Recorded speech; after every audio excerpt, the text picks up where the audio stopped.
হাসিনা ভারতে আছে বলে অপপ্রচার চালাচ্ছে দেশটির গণমাধ্যম, বলেছেন প্রধান উপদেষ্টা। 174 দিনে ঢাকার রাজপথে 183 আন্দোলন, অন্তর্বর্তী সরকারকে কঠোর হওয়ার তাগিদ। তুরাগ তীরে জুমার নামাজে লাখো মুসল্লির অংশগ্রহণ, বিশ্ববাসীর শান্তি কামনা।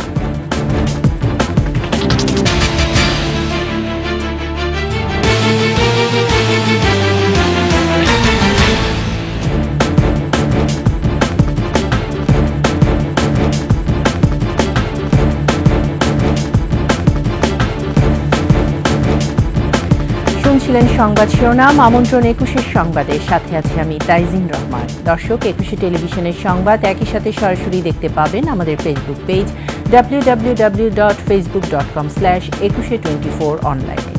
এছাড়া সাবস্ক্রাইব করতে পারেন www.youtube.com/@21etv চ্যানেলে।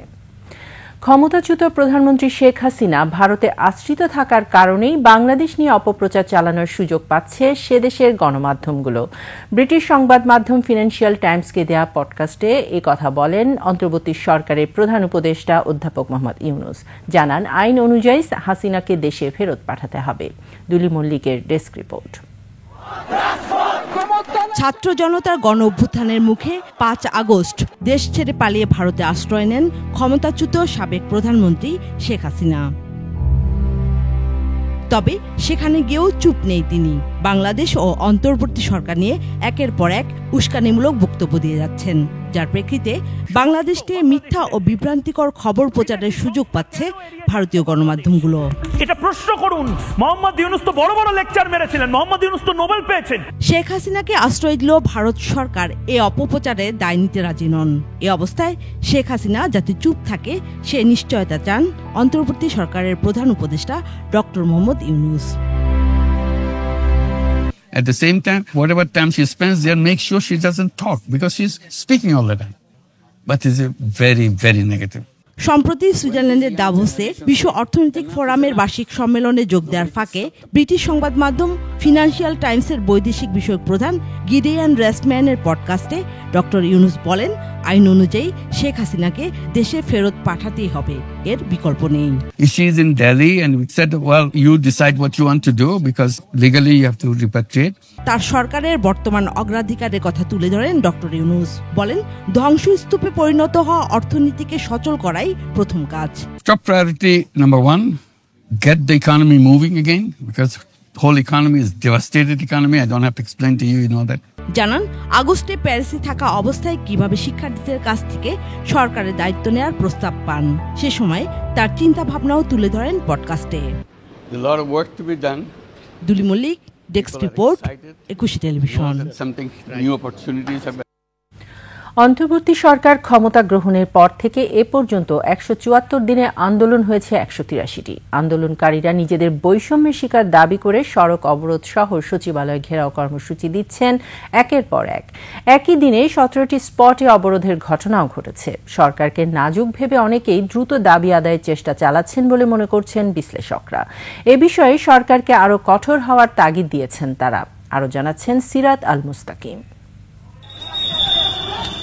দাবির শহরে পরিণত হয়েছে ঢাকা। অন্তর্বর্তী সরকার ক্ষমতা গ্রহণ করার পর থেকেই চলছে বিভিন্ন দল, গোষ্ঠী আর সংগঠনের ব্যানারে একের পর এক আন্দোলন। চলছে সড়ক অবরোধ, বিক্ষোভ মিছিল, অনশন, সচিবালয় ঘেরাওয়ের মতো কর্মসূচি। জুলাই অভ্যুত্থানের সময় স্থগিত এইচএসসি পরীক্ষাগুলো না দিয়ে অটো পাসের দাবিতে 19 আগস্ট সচিবালয় ঘেরাওয়ের ঘটনা ছিল প্রথম আন্দোলন। 19 আগস্টে বিভিন্ন দাবিতে রাজধানীর মোট 17টি পয়েন্টে চলে সড়ক অবরোধ। 25 আগস্ট আনসার সদস্যরা সকাল সন্ধ্যা অবরোধ করে রাখে সচিবালয়। বিসিএসে বাদ পড়া প্রার্থী, অব্যাহতিপ্রাপ্ত এসআই, রেল চালক, বিডিআর সদস্যদের পরিবার ও চাকরিচ্যুত বিডিআর সদস্য সহ রিকশা চালকরা নামেন রাজপথে। 7 কলেজ ঢাকা বিশ্ববিদ্যালয়ের অধিভুক্ত না থাকার দাবিতে আন্দোলন করে শিক্ষার্থীরা। চলছে তিতুমির কলেজকে বিশ্ববিদ্যালয় করার দাবিতে আন্দোলন। প্রশ্ন হলো অন্তর্বর্তী সরকারের কাছেই কেন সব দাবি দেওয়া একসঙ্গে? বেশিরভাগ আন্দোলনই হচ্ছে আপনার অযৌক্তিক দাবি। তারা চাইবে তাদের অনুকূলে পরিবেশটাকে নিয়ে আসতে। ডিভাইড অ্যান্ড রুল, এটা কিন্তু আওয়ামী লীগের একটা পুরনো রাজনীতি। তখনকার সময় বঞ্চিত ছিল, তো এখন তারা এই একটা বৈষম্য বিরোধী আন্দোলনের মাধ্যমে একটা নতুন একটা গভর্নমেন্ট এসেছে, তো তারা সেই সুযোগটা পেয়েছে। এখন আন্দোলন বা কোনো দাবির তো একটা সুন্দর একটা মাধ্যম থাকতে পারে, এভাবে না করেও জনদুর্ভোগ তৈরি না করেও কিন্তু বলা যায়। অস্থায়ীভাবে একটা সরকার দায়িত্বে এসছে, আমি কি আমার দাবি নিয়ে তার কাছে যাব, না যে আমাকে পার্মানেন্ট সমাধান দিতে পারবে তার কাছে যাব? পার্মানেন্ট সমাধান কে দিতে পারবে? একটা গণতান্ত্রিক দেশে গণতান্ত্রিক ম্যান্ডেট নিয়ে যে আসবে। আন্দোলনের বিষয়ে সরকারের প্রথম থেকে কঠোর হওয়ার দরকার ছিল বলে মনে করছেন কেউ কেউ। অনির্বাচিত সরকারের পক্ষে এই ধরনের দাবি দেওয়া পরিপূরণ করা সম্ভব না। আর এখন যে কারণে আন্দোলনটা করে সবাই বুঝে এটা একটা দুর্বল সরকার। এই দুর্বল সরকারের বিরুদ্ধে আন্দোলন করতে গেলে পুলিশের লাঠিপিটা খাওয়ার টিয়ার গ্যাস খাওয়ার সম্ভাবনা কম। এত বেশি আন্দোলনের পেছনে আমি মনে করি না যে অন্য কারো ইন্ধন আছে। জনগুরুত্বপূর্ণ যত দাবি হোক এগুলোকে পাত্তা না দিয়ে সরকারের কঠোর অবস্থান নিতে হবে। আর এখনো সময় আছে, সরকার যদি চায় যে এই দাবি দাওয়া নিয়ে তারা ডিল করতে পারছে না, তারা একটা উইং খুলে দিক, তারাই এই দাবি দাওয়াগুলো নিয়ে আলাপ করুক। সিরাত আল মুস্তাকিম, 21 টেলিভিশন, ঢাকা। টঙ্গীর তুরাগ তীরে লাখো মুসল্লির অংশগ্রহণে অনুষ্ঠিত হয়েছে জুমার নামাজ। এ সময় মুসলিম উম্মাহ সহ বিশ্ববাসীর শান্তি কামনা করেন মুসল্লিরা। 58তম বিশ্ব ইজতেমার প্রথম পর্বে অংশ নিয়েছেন মাওলানা জুবায়ের পন্থীরা। এদিকে অসুস্থতার কারণে ইজতেমা ময়দানে মারা গেছেন 2 মুসল্লি। গাজীপুর থেকে অপূর্ব রায়ের তথ্যচিত্র, ডেস্ক রিপোর্ট। ভোর থেকে ইজতেমার মাঠে আসতে থাকেন মুসল্লিরা।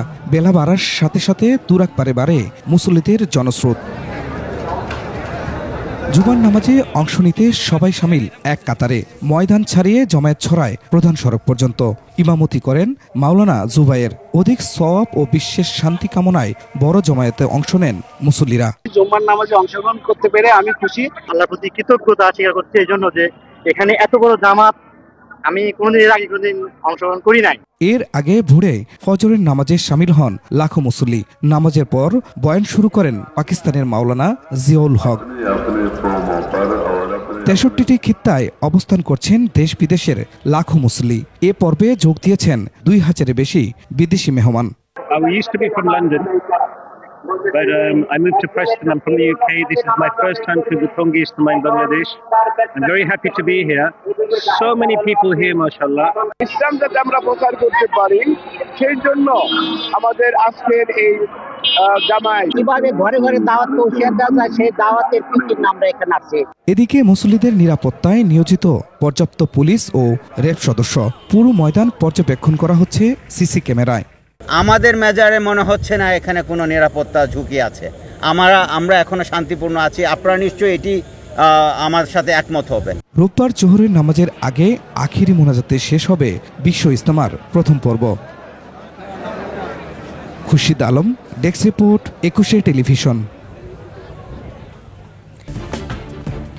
স্বতন্ত্র বিশ্ববিদ্যালয়ের দাবিতে অনশন কর্মসূচি অব্যাহত রেখেছে তিতুমির কলেজ শিক্ষার্থীরা। মহাখালী গুলশান সড়ক অবরোধ করে চলছে বিক্ষোভ। ফলে সৃষ্টি হয়েছে তীব্র যানজট। বিক্ষোভ চলাকালে 2 শিক্ষার্থী অসুস্থ হয়ে পড়লে তাদের হাসপাতালে পাঠানো হয়। সোহেল সামির রিপোর্ট। স্বতন্ত্র বিশ্ববিদ্যালয়ের দাবিতে তিতুমির কলেজ শিক্ষার্থীদের অনশন 3য় দিনে গড়িয়েছে। চলছে বিক্ষোভ, ফলে সৃষ্টি হয়েছে তীব্র যানজট। বৃহস্পতিবার শিক্ষার্থীদের অনশন ভাঙাতে যান মাধ্যমিক ও উচ্চ শিক্ষা বিভাগের যুগ্ম সচিব নুরুজ্জামান। প্রতিশ্রুতির পাশাপাশি দেখান আইনি বাধ্যবাধকতার অজুহাত, যা মেনে নেয়নি শিক্ষার্থীরা। এখন পর্যন্ত আর প্রশাসন থেকে কিছু বলা হয়নি এবং আমাদের কলেজ প্রশাসনও কিছু বলেনি। আমরা রাস্তায় আছি, আর সরকারও যদি রাষ্ট্র থেকে কোনো কিছু না করে তাহলে আমরা রাস্তায় থাকবো ইনশাল্লাহ। আমাদের কার্যক্রম আর যে অনশন চলবে আমাদের। তো আমাদের যে তিতুমির এটা সবার থেকে আলাদা। আমরা চাই যে আমাদের তিতুমিরকে নিয়ে আলাদা করে ভার্সিটি করুক, কারণ এটা যৌক্তিক দাবি। ঢাকা বিশ্ববিদ্যালয় এই আমাদের অধিভুক্তিকরণের মাধ্যমে আমাদের রেজাল্ট আর বিভিন্ন যে সমস্যাগুলো ছিল সেটা থেকে গেছে, কিন্তু এখন এই ফিজিবিলিটি টেস্ট বা হাবিজাবির নাম করে আবার একটা ছাত্রকলেজে একটা কাঠামো করে যে এই সমস্যা হবে না তার উত্তর কেউ দিতে পারবে? রাষ্ট্র কাউকে দিতে পারবে না। এদিকে টানা অনশনে সন্ধ্যায় অসুস্থ হয়ে পড়েন 2 শিক্ষার্থী। পরে তাদের হাসপাতালে নেওয়া হয়। সোহেল সামি, 21 টেলিভিশন, ঢাকা। কাল পর্দা উঠছে অমর একুশে বইমেলার, চলছে শেষ মুহূর্তের প্রস্তুতি। ডিএমপি কমিশনার জানিয়েছেন, উস্কানিমূলক কোনো বই যাতে প্রকাশ হতে না পারে সেজন্য আগামী বছর থেকে বাংলা একাডেমিতে আগেই জমা দিতে হবে পাণ্ডুলিপি। শওকত আলীর ক্যামেরায় তানজিলা তাসনিমের রিপোর্ট। বছর ঘুরে এসেছে ভাষার মাস, ভালোবাসার ফেব্রুয়ারি। পর্দা উঠছে প্রাণের বইমেলার। ময়দান জুড়ে শেষ মুহূর্তে স্টল, প্যাভিলিয়ন তৈরির কর্মযজ্ঞ। প্রদর্শনের জন্য যতটুকু দরকার আমরা সবকিছু নিয়ে প্রস্তুত। 70% কাজ সম্পন্ন হয়েছে, আরও 30% কাজ এখনো সম্পন্ন হয়নি। আশা করি আজকে এবং আগামীকালের ভিতরে আমাদের কাজ সম্পন্ন হবে। লেখক প্রকাশকরাও গুছিয়ে এনেছেন মাসব্যাপী মেলার প্রস্তুতি। আমরা টোটাল প্রস্তুতি শেষ, আমরা 98% প্রস্তুতি নিয়ে ফেলাইছি। আশা করছি যে মেলাটা স্বতঃস্ফূর্ত হবে, সবাই অংশগ্রহণ করবে মেলায়, আমরা আশানুরূপ পাঠকের সাড়া পাবো। মুক্ত পরিবেশে এবার বইমেলা অনুষ্ঠিত হতে যাচ্ছে। আমার বিশ্বাস গত 17 বছরের চেয়ে এবার অনেক বেশি লোক বইমেলায় আসবেন। সার্বিক নিরাপত্তা পরিস্থিতি পরিদর্শনে এসে ডিএমপি কমিশনার বলেন, মেলা চলাকালীন যে কোনো পরিস্থিতি মোকাবেলায় কঠোর অবস্থানে থাকবে পুলিশ। এই এক মাস কোনো ভারী যানবাহন চলাচল করবে না। রাত্রে সার্চ লাইটের ব্যবস্থা করা হয়েছে। সমন্বয় সভা করেছিলাম, সেখানে বাংলা একাডেমির কর্মকর্তারা ছিলেন।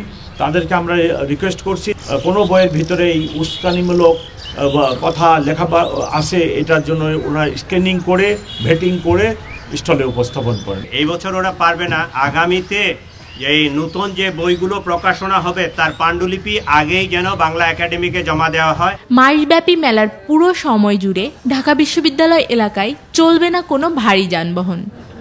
আইন শৃঙ্খলা বাহিনীর নিশ্ছিদ্র নিরাপত্তা এবং নতুন বই নিয়ে পাঠকের সাথে বইমেলায় মেলবন্ধনে অপেক্ষায় আছে লেখক, প্রকাশক এবং স্টলের সদস্যরা।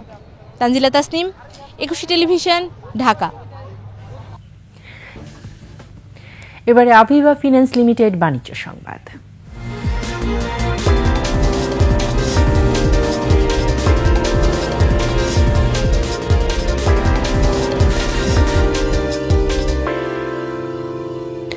শেষ হলো ঢাকা আন্তর্জাতিক বাণিজ্য মেলার 29তম আসর। শেষ দিনে মেলায় ছিল উপচে পড়া ভিড়, ক্রেতারা কিনেছেন তাদের পছন্দের পণ্য। মফিউর রহমানের রিপোর্ট।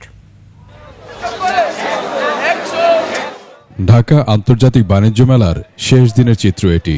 এভাবেই ফুটপাতে বসে পণ্য বিক্রি করছেন বিক্রেতারা। স্টলের মাল আমরা আর কি বাইরে নিয়ে আসছি, এখন স্টলে মানুষ যায় না, মানে একটু বাইরে দিলে একটু সেলটা ভালো হয়। ডিসকাউন্ট আমরা তো 120 করে বেচতাম, এখন ওই যে আমরা 100 করে বেচে যেভাবে পারি কমায় ফেলাইতেছি। মনে হচ্ছে নিউ মার্কেটে আমরা ঘুরতেছি। নিউ মার্কেটে ফুটপাতে যেভাবে প্রোডাক্ট সেল করে, দেখলন বাইচলন এই 100 এই অবস্থা হয়ে গেছে।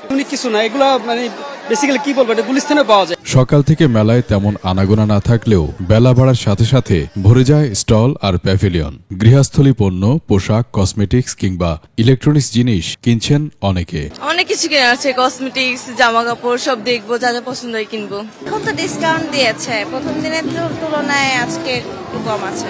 শেষ দিন সবাই একটা ভালো ডিল পায় প্রত্যেকটা শপ থেকে, আমরাও তার ব্যতিক্রম না। শেষ দিনে চটকদার মূল্য ছাড়ের ধামাকা অফারও রেখেছেন ব্যবসায়ীরা। শুরু থেকে এই মুহূর্ত পর্যন্ত আলহামদুলিল্লাহ ভালো হয়েছে। বড়দের হাত ধরে মেলায় এসে নিজের পছন্দের জিনিস কিনছে শিশুরাও।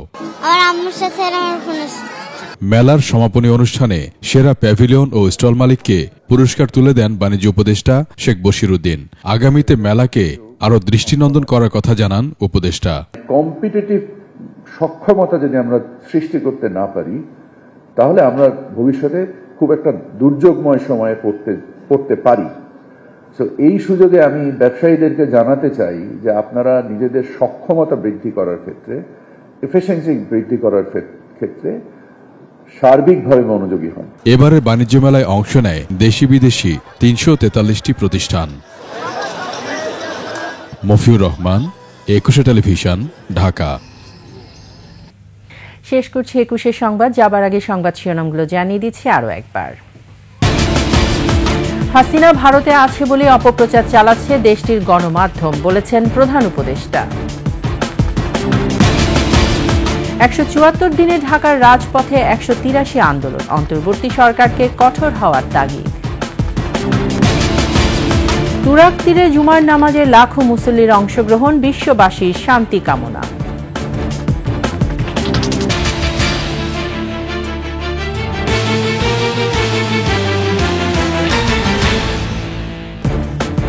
সর্বশেষ সংবাদ জানতে ডায়াল করুন 2021 নম্বরে আর ভিজিট করুন ekushe-tv.com এই ওয়েবসাইটে। ফেসবুকে ভিজিট করতে পারেন www.facebook.com/ekushe24 অনলাইনে।